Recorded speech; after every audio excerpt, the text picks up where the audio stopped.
it going? Yes. Hi, Freezer Meal Group. I'm just back from the store, and I'm starting my freezer meal prep. And this particular weekend, I am making a Greek marinated chicken. I am making a Mexican meatloaf, and I am making a meatball recipe. And so I thought one thing we could talk about real quick is supplies. And so I've just got a few of my favorite supplies out. This certainly isn't everything that you need to do your freezer meal prep, but I've got 8.5 by 11 aluminum pan.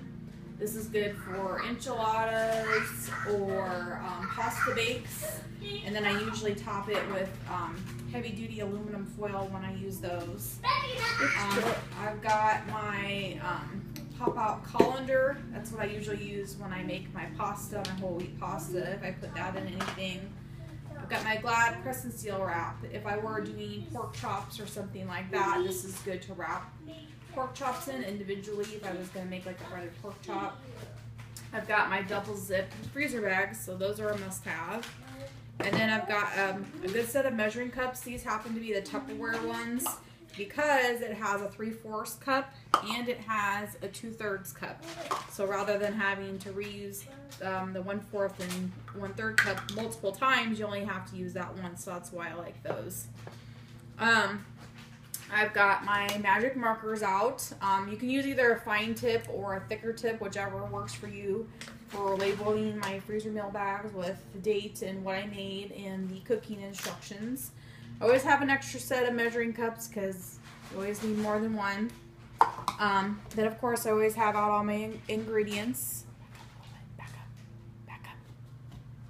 up. All my ingredients that I'm going to use to make my freezer meal. So this is my stuff for my Greek marinated chicken. I've already actually made everything and put it in the pan there, and I've tasted it. It's really good. And then I've got my Pampered Chef chopper to chop garlic or onion or whatever. There's lots of choppers on the market. I just happen to like the Pampered Chef one. And then I always have a big cutting board. It's just easier to have a bigger one than a smaller one to have more room to do stuff with. And I always find the biggest bowl that I have. If I start with a small bowl, then sometimes it doesn't have enough room and then I have to wash twice as many dishes. So big bowl is best. Some kind of scraper. This is one example of one. Or this one kind of has a dip in it, so you can use it as a spoon or a scraper.